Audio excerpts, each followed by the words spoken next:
बूढ़ी माँ की चिट्ठी। अम्मा, आपके बेटे ने मनी ऑर्डर भेजा है। डाकिया बाबू ने अम्मा को देखते ही अपनी साइकिल रोक दी। अपनी आंखों पर अड़े चश्मे को उतारकर आंचल से साफ कर वापस पहनती बूढ़ी अम्मा की आंखों में अचानक एक चमक सी आ गई। बेटा, जरा पहले बात तो करवा दो।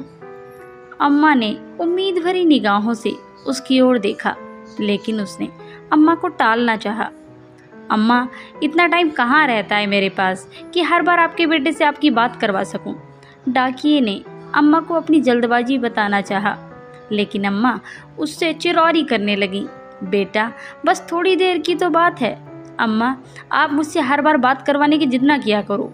ये कहते हुए वह डाकिया रुपए अम्मा के हाथ में रखने से पहले अपने मोबाइल पर कोई नंबर डायल करने लगा।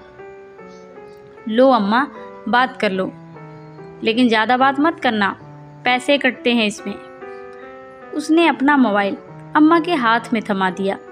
उसके हाथ से मोबाइल ले फ़ोन पर बेटे से हालचाल लेती अम्मा मिनट भर बात करते ही संतुष्ट हो गई।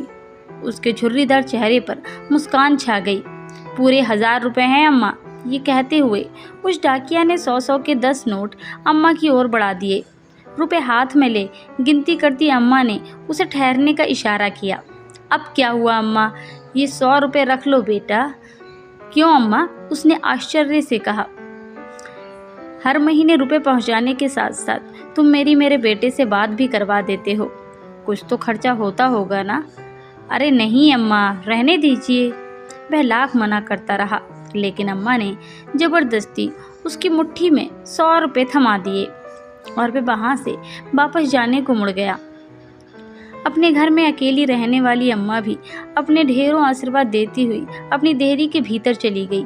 वह डाकिया अभी कुछ कदम ही आगे बढ़ा था कि किसी ने उसके कंधे पर हाथ रखा।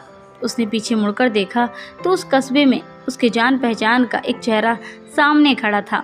मोबाइल फ़ोन की दुकान चलाने वाले राम के सामने पाकर वह हैरान हुआ। भाई साहब, आप कैसे हैं और यहाँ कैसे? आप तो अभी अपनी दुकान पर होते हैं ना?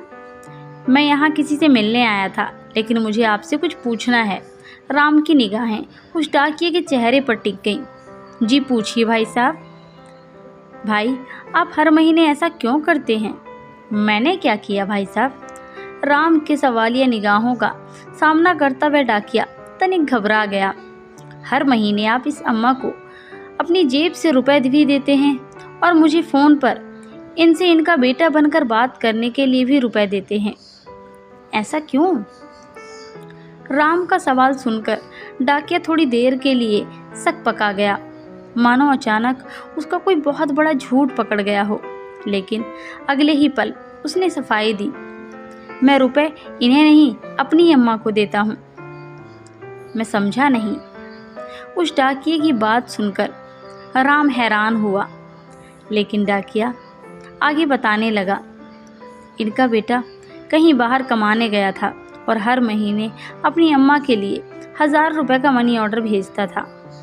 लेकिन एक दिन मनी ऑर्डर की जगह उनके बेटे के एक दोस्त की चिट्ठी अम्मा के नाम आई थी। उस डाकिये की बात सुनते राम को जिज्ञासा हुई। कैसी चिट्ठी? क्या लिखा था उस चिट्ठी में? संक्रमण की वजह से उनके बेटे की जान चली गई और वह अब नहीं रहा, डाकिया ने बताया। फिर क्या हुआ भाई? राम की जिज्ञासा दोगुनी हो गई, लेकिन डाकिये ने अपनी पूरी बात कह डाली। हर महीने चंद रुपए का इंतजार और बेटे की कुशलता की उम्मीद करने वाली इस अम्मा को ये बताने की मेरी हिम्मत नहीं हुई। मैं हर महीने अपनी तरफ से उनका मनी ऑर्डर ले आता हूँ, लेकिन ये तो आपकी अम्मा नहीं है ना। मैं भी हर महीने 1000 रुपये अपनी माँ को भेजता था, लेकिन अब मेरी माँ भी कहाँ रही। ये कहते हुए उस डाकिये की आंखें भर आईं। हर महीने उससे रुपए ले अम्मा से उनका बेटा बनकर बात करने वाला राम उस डाकिया का एक अजनबी अम्मा के प्रति आत्मिक स्नेह देख निशब्द रह गया। वीडियो अच्छा लगे तो वीडियो को लाइक करके चैनल को सब्सक्राइब करना बिल्कुल ना भूलें और ऐसी ही वीडियो की पाने के लिए हमारे चैनल से जुड़े रहें। Thank you.